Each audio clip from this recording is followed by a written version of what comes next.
Tucker Carlson's network. It's called All the President's Men, and it's a controversial new documentary series. It's going to be airing on Tucker Carlson Network early November. That's right now.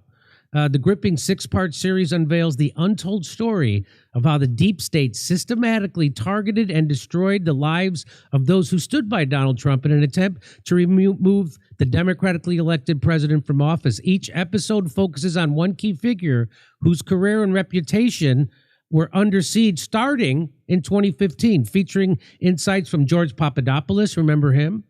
Roger Stone, Michael Flynn, Kash Patel, Rudy Giuliani, and Tucker Carlson. The series exposes not just personal attacks, but a coordinated effort to undermine Trump's presidency. The series was directed by Sean Stone and produced by award-winning filmmaker Igor Lopatenik.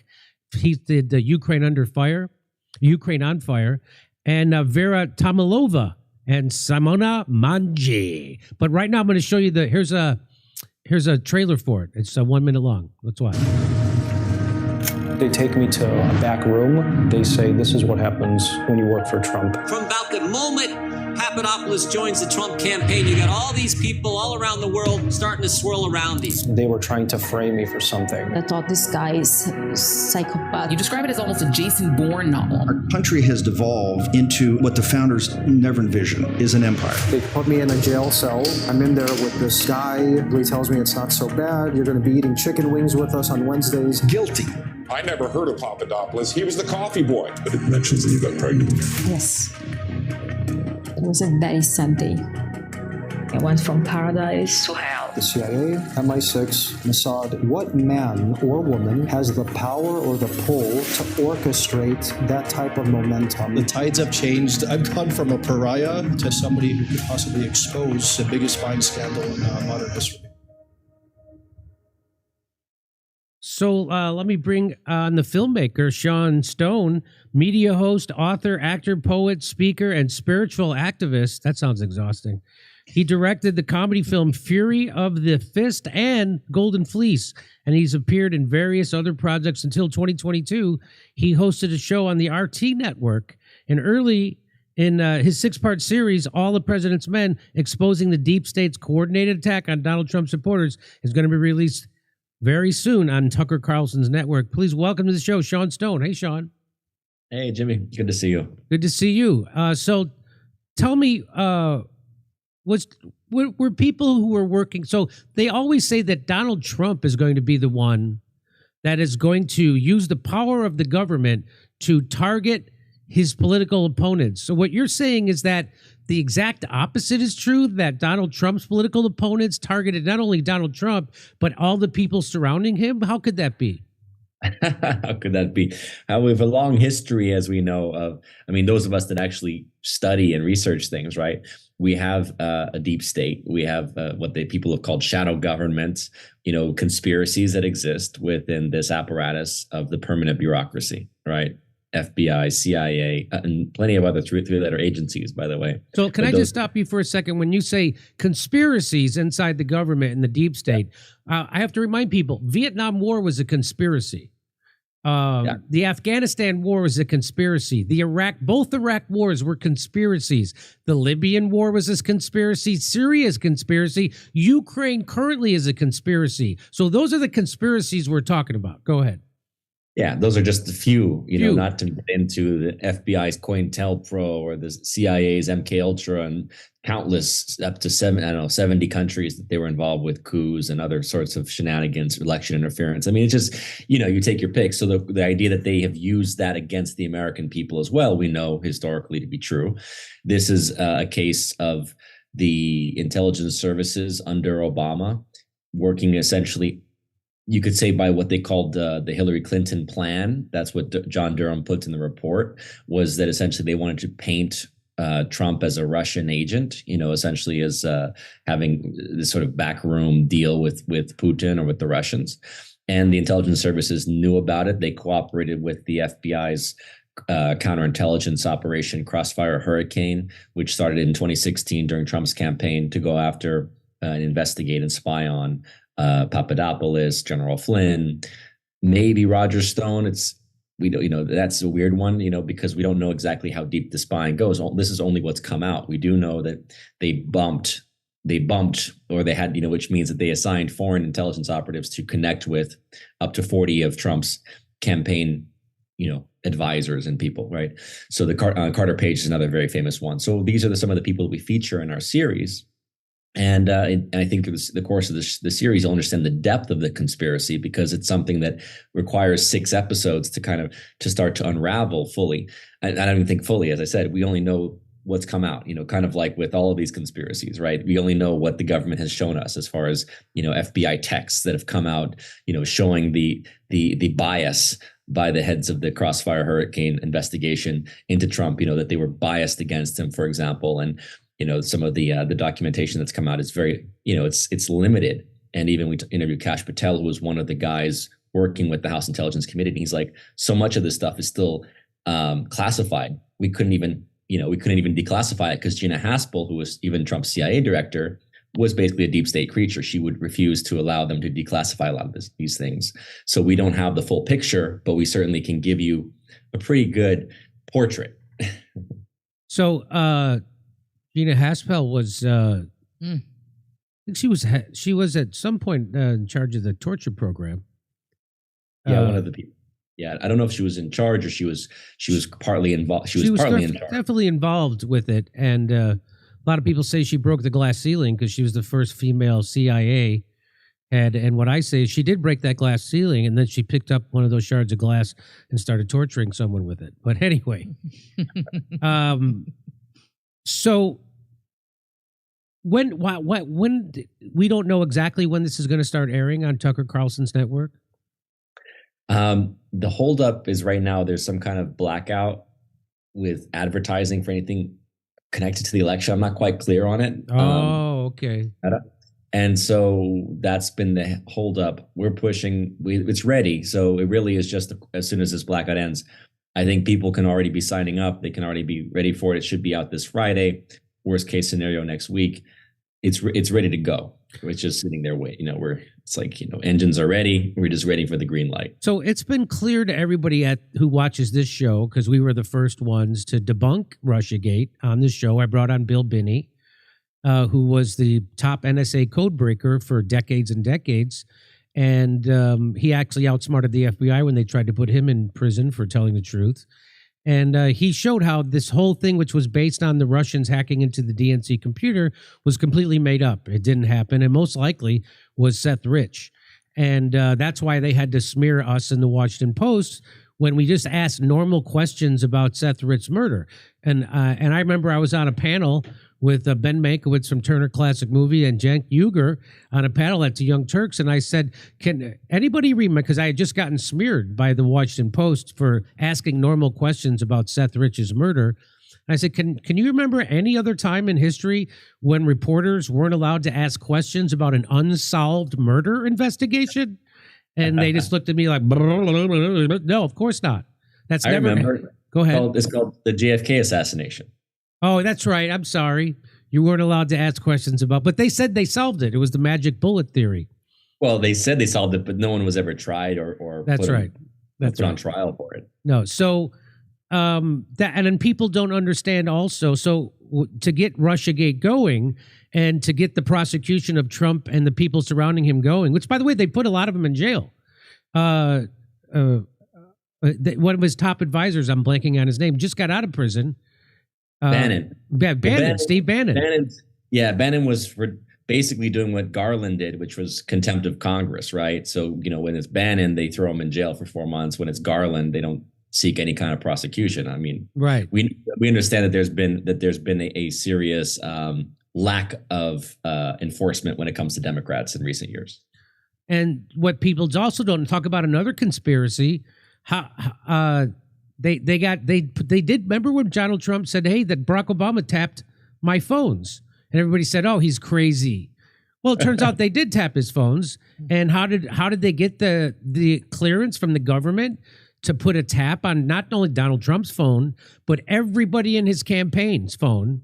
And they have a 2-hop rule, which means you can put a tap on everybody in Trump's campaign, and then anybody they talk to, you can also tap their phone. It's called the 2-hop rule. So they had an unbelievable blanket of phone tapping going on. And how did they get that phone tap permission from the government? Well, you had to go today to go to the FISA court, which is supposed to be there so we can prosecute terrorists. So they went to the FISA court, and the FBI, but confirmed by the inspector general, lied 17 times to the FISA court. It's not once, not twice, not 3 times, not 10 times. 17 times they had to lie to get a phone tap on Donald Trump's campaign. Now, again, you don't have to be a Donald Trump, which is what I've been saying since the beginning. You don't have to be a fan of Donald Trump. I didn't vote for Donald Trump.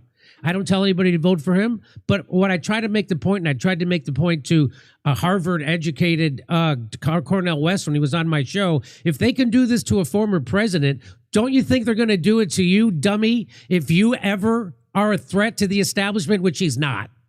But if you ever become one, they're going to do the same thing they're doing to Donald Trump. They'll do it to you. They'll do it to Bernie Sanders. They'll do it to Jill Stein. They're doing it to Stop Cop City protesters. They'll do it to anybody.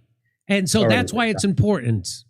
Yeah, no, it's already being done. And this is my big beef with the left. As someone who grew up in a more liberal background, I left the Democrat. I voted once for a Democrat. And then in 2008, I saw very clearly actually what people saw in 2016 with the Democrats rigging it for Hillary against Bernie. I actually remember people, I don't know if people paid attention, 2008 they did the same thing, but they did it for Obama against Hillary in 2008. Because they actually, I don't know if you recall, in the primaries in Florida, 2008, Hillary won the Florida primaries. The Democrat Party was freaked out because they had already decided internally, and I know this from some people that were pretty close to them, they had already decided internally that Obama was going to be their candidate. And so they basically said Florida's primaries, they voted on the wrong day, they said. And they pulled those primaries out so that Hillary would have lost all those votes. And then they did something similar in Ohio in 2008. So I started already realizing this is a crooked party. And it wasn't a fan of the Republicans either, but I'm just saying I recognize the crookedness. So you're talking to someone who sees a lot of the hypocrisy of the left, and got glaring during Obama, because you talk to a lot of liberals and you say, hey, you guys protested and cried about Iraq, which I agree with. But then Obama went and did the same thing in Libya and no one batted an eye or said a word. That's the hypocrisy of the left that bothers me deeply, or troubles me, I should say. He dropped so many bombs in Syria, they ran out of bombs. Literally, the Air Force literally ran out of bombs. That's what I say. I say, it would have been better off if Mitt Romney would have won, because then at least you can get Democrats to protest a war. But when Barack Obama was doing it, Democrats just go to sleep. Barack Obama dropped more bombs than George Bush, and nobody noticed in the Democrat.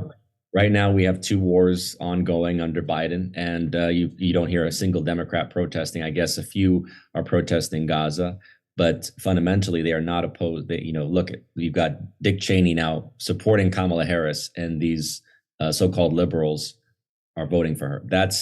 There's a problem within the ideology of people who are just aligned to the party and not to the actual issues, the real issues, right, that we're facing.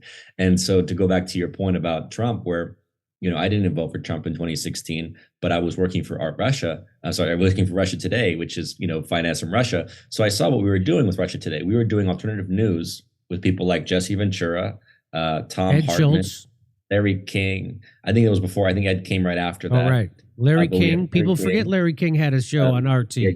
We had Chris Hedges, Pulitzer Prize winner. We had some great people doing news.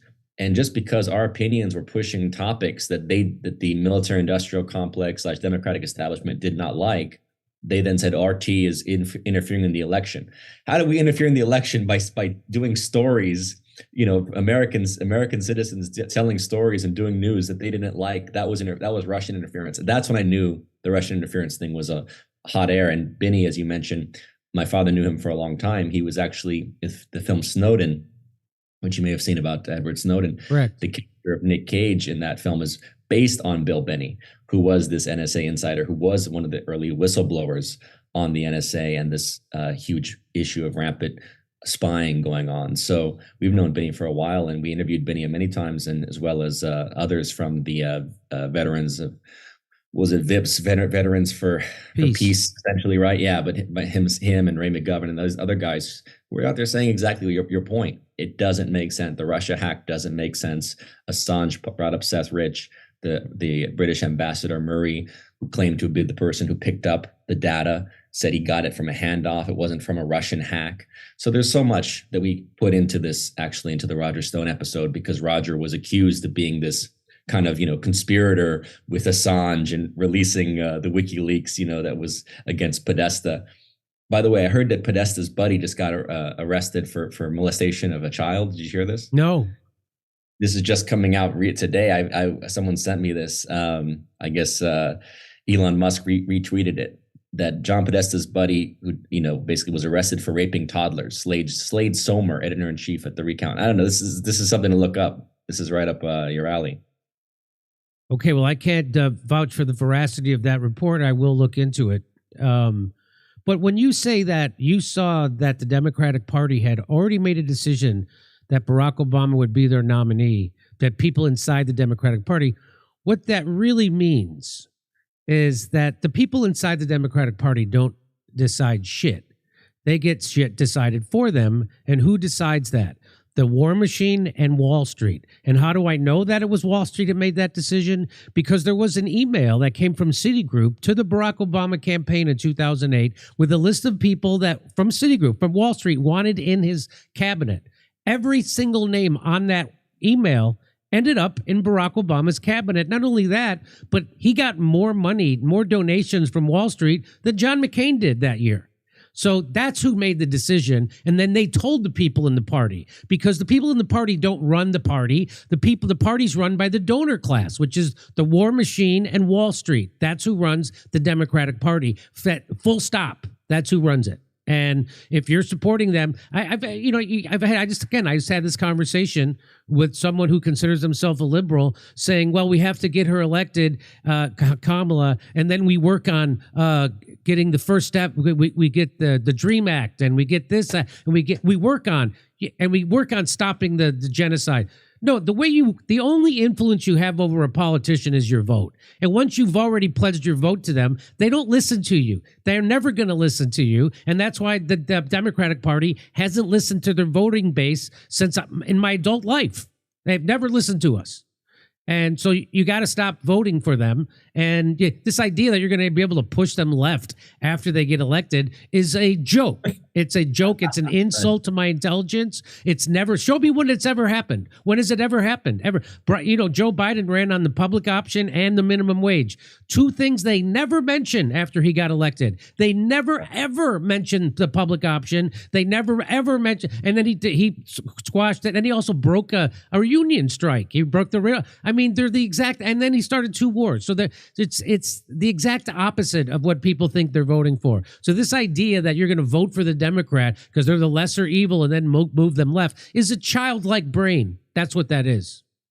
It's childlike, and in this case, it doesn't even correlate to the reality. I mean, we have evidence, empirical evidence of 4 years of Trump, and we have empirical evidence of 4 years of a Biden. That's right. And, just compare the reality. The reality was that Trump did not, this is a major thesis of our series, and part of the reason we believe that the deep state came after Trump so hard. Trump did not engage in new wars. He did not perpetuate new wars. He could have escalated in Syria, instead, doing the same thing, by the way, that Obama and Clinton were doing, which was to support the jihadists, right, who got from all over the world to overthrow Assad. Actually, Trump didn't support them.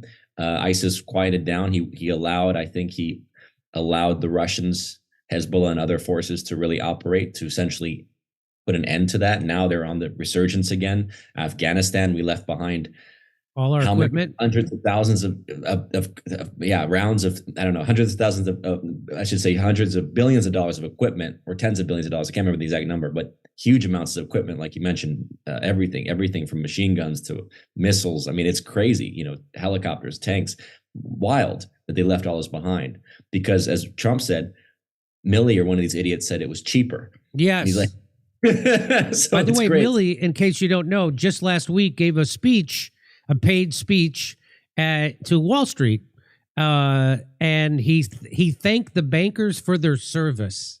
That's who Milley is, right? So you hear all these Mattis and Milley. How do you get to be a general? You get to be a general because Wall Street says so. That's how you get to be. And who do they serve? They don't serve the president, as we found out that the generals were lying to Trump about the troop levels in Syria. Trump said, pull them out. They said, okay, we will. And then they didn't.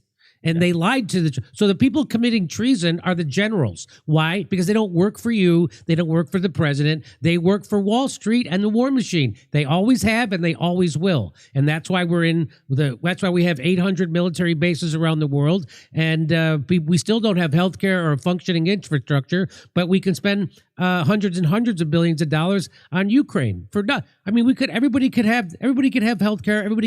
We could have high-speed rail. We could have a new sports stadium in every major city in the country for the money we gave. We don't have any of it. We don't even have clean drinking water in the United States. We'd have nothing. Well, that's why, I mean, RFK Jr. coming in would be so amazing. And I think he terrifies, RFK coming in with Trump administration, he terrifies a lot of these guys, right? Have you seen some of these tweets? That of course. Oh my God, look, if he's in charge of the FDA and if he takes Florida to the water, this is the end. It's the end of what? It's the end of what? Perpetuating illness. You perpetuate illness, you perpetuate war. It's very clear. But speaking of generals, we do interview General Flynn, who was not of that mindset. He was not someone who was, he's very clear in our interview. We talk about it. He's like, we create the enemy that we then have to fight. Yes. Why do you leave behind weapons in Afghanistan? So that you can create your next enemy. The same way that why did we arm Saddam in the 80s? Why did we, it's like so many different points, right? We armed different factions that ultimately turn into the enemy when the tide turns, or we decide now we need something to do. We need someone to fight because, as you said, it's an endeavor of perpetual war that feeds the financial interests. As Julian Assange said, these wars are not meant to be won; they're meant to be ongoing. Yes, and in Syria, with the biggest joke was that the Pentagon was giving money to terrorists, right? Like to Al Nusra. And the CIA was giving money to ISIS, and they would often fight each other. They would have terrorist groups fighting each other. One side is being funded by the Pentagon, the other side being funded by the CIA. How do I know that? Because it was on page 38 of the Washington Post. It was so blatant, even they reported it. Of course, on page 38, not on the front page, but it got reported. And that's how I know it. But again, that Rachel Maddow and Anderson Cooper are never going to tell you that. They're never going to lead a story about war with that, and they're never going to tell you that in relationship to the Syrian war. They're just going to say Assad's a bad guy. It's always a bad guy. Oh, there's Saddam's a bad guy. Gaddafi's a bad guy. Assad's a bad guy. Putin's a bad guy. There's always some bad guy, the new bad guy and we're the good guy. So the world's terrorists are the United States military. There's nobody comes closer. Nobody comes close to our body count. There's no terrorist organization that is even close to the United States. So let me just ask you. Right now, you're being encouraged by the CDC to get your 10th booster. Oh, really? Bivalent. What number are you on? Thankfully, I've never played that game. I forgot that it was still a thing, actually. Yeah, it's still a thing. Everyone still gets COVID regardless, right? So yes. They want it to become like a flu shot, right? Which also doesn't work, by the way. I figured this out when I was 18. I think I got my first and only flu shot. It didn't work. I got sick. But nowadays, when JD Vance says that, they go, but that means it was working. It's like, that's what they say. No, that's the FDA says the flu shot is very safe and effective, and if you get it, it's not going to stop you from getting the flu. I mean, don't be a moron. Of course, a vaccine doesn't stop you from getting the thing you're being vaccinated against. It just is supposed to lessen your symptoms. So that's but what a great out it is for the big pharma. That no, it's not. Can you imagine them saying that about any other? Hey, no, it's not supposed to stop you from getting polio. It's just supposed to lessen your polio symptoms. But anyway, right? I mean, it's like, I don't think any of us are going to. How do you say? We are not at a particular risk from COVID and from the flu, thankfully, in our age group. We never were. It was always a lie. Exactly. I knew about this from COVID from the first month or two. When you looked at the data, it was pretty clear, and so I was pretty much I pretty much, when you talk about like why I actually supported Trump in 2020, I changed from a position of being neutral and just saying, let's let's see what goes on here with his administration, to 2020, seeing that whenever he said things like hydroxychloroquine or we need to end these lockdowns, he was turned into a monster. Yeah, he was pilloried. He was pilloried. He was castigated. He was literally turned into a monster, demonized by the media. And he'd already been demonized, but what they did was so horrendous because it was costing lives, as we know. It cost us the economy. It cost us so many people affected psychologically by the lockdowns, children who developmentally were set back. Obviously, the economy, as we know, the businesses that were shut down. 41% of Black-owned businesses shuttered permanently. Yeah. I mean, and to this day, a lot of the economic effects we're seeing are because of this insanity that was played out through COVID. And then obviously the forced vaccination, which was, to me, that was it. That was the nail in the head for any credibility that this Democrat administration should be out from Biden all the way down, because the Democrats as a whole pushed censorship. They tried to force vaccinate people, and so and they obviously were locking our economy down. So on those points alone, I'm shocked that they have any support it left anyone who has some level of intelligence, being able to see rationally. But again, it's become a cult in itself, and they say the MAGA is the cult, but really the Democrat Party, the ones who were wearing the masks for 2 years, that was the cult. That's the cult. That's the irony there. That's the irony. Well, everybody should check out this new series, all the President's Men. It's going to be airing on Tucker Carlson Network starting maybe this Friday, but definitely next week. Sean Stone, anything you want to say to our audience before we say goodbye? No, I appreciate you having me on. I really appreciate the direction that you've gone. I think you've helped to educate and awaken a lot of people. And it's again, it's refreshing to see a new what we call like the new Avengers, right? The new alliance coming together. People like RFK Jr. and Tulsi Gabbard and many other disaffected Democrats. Maybe even Elon Musk, right? I'm not sure if he was a Democrat, but essentially disaffected Democrats coming together saying we can reshape a movement. And whatever it may be, Trump may be the head of it right now, but essentially it's moving us to a place, I think, of wanting national sovereignty, wanting to basically focus on our country's well-being, ending these endless wars. I mean, these principles alone, I'm excited, by the people coming around. Russell Brand too. It's like people coming around this movement, and I think it's so much bigger than Donald Trump. So I'm excited to see this gathering of energy. Well, the only thing again that actually does scare the establishment is for people to realize that they have a lot more in common that divides them, and that we share a common enemy, and that common enemy is the oligarchy, because we don't live in a democracy, we live in an oligarchy. And if people, that's why they do all this stuff to keep us divided. That's why they push trans rights. It even divides the gay community, right? It turns women against the trans community. It's nuts what they're doing, and they push all the anybody who questions big pharma is now anti-science and an anti-vaxxer. Anybody who wants to, we just got an Obama appointed judge agreeing that we got to get fluoride out of the water. It turns out the people who were sounding the alarm about that weren't tinfoil hat crazies. They were actually following the science. So that's right. The first thing the establishment does is they try to discredit you, and that's exactly what they did to me. That's exactly what they did to Bobby Kennedy. That's exactly what they did to Dr. Robert Malone and McCullough and Joe Rogan. Turns out Joe Rogan was the one telling you the truth, and the people lying to you was Chris Cuomo, Anderson Cooper, and Don Lemon, and Sanjay Gupta. Those are and Rachel Maddow and the President of the United States and Dr. Fauci. Those were the liars. And I had to remind people that, I have people that go, Dr. Fauci did so much for the gay community with the AIDS. I go, did you ever see that movie, The Dallas Buyers Club? You know who the bad guy in that movie is? It's Dr. Fauci.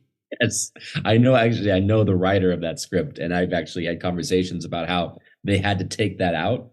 But essentially, yes, what you just said is absolutely correct. So towards your point, though, I love that Cuomo has kind of come around. He seems to be. Well, he got vaccine injured, and so he got prescribed ivermectin. So all of a sudden, same thing happened with me, except that happened way earlier. I got vaccine injured in March of 2021, And as soon as I looked into it, I hadn't looked into the COVID narrative. And as soon as I looked into it, I found out they were lying about. There wasn't anything they weren't lying about, from funding the virus to where the virus originated to masks to transmission and contraction of the virus with the vaccine to herd immunity to natural immunity to side effects. There wasn't anything they weren't lying about from start to finish. Exactly. Okay. Well, Sean, I appreciate it. And I look forward to watching your new series. It looks fantastic because if it can happen to Donald Trump, it can happen to anybody that the establishment doesn't like. If you are a peace, they already did it to Bernie Sanders when he was running. They Russiagated him. They said he was Russian. And then Bernie Sanders went right along with it because he's such an asshole. Right. No backbone. Yeah. Not zero. But that's what they'll do. They call Jill Stein Russian. And if Cornel West could draw a crowd, he couldn't draw 5 people in Harlem. That's how. But if he was ever a threat, they do the same thing to him. And but he's lived in ivory tower his entire life. They got no worries about him. Anyway, Sean, thank you very much. Sean Stone, the new series is called All the President's Men, airing on the Tucker Carlson Network. Thanks for coming on. Got it, Jimmy. Thank you for having me. Okay.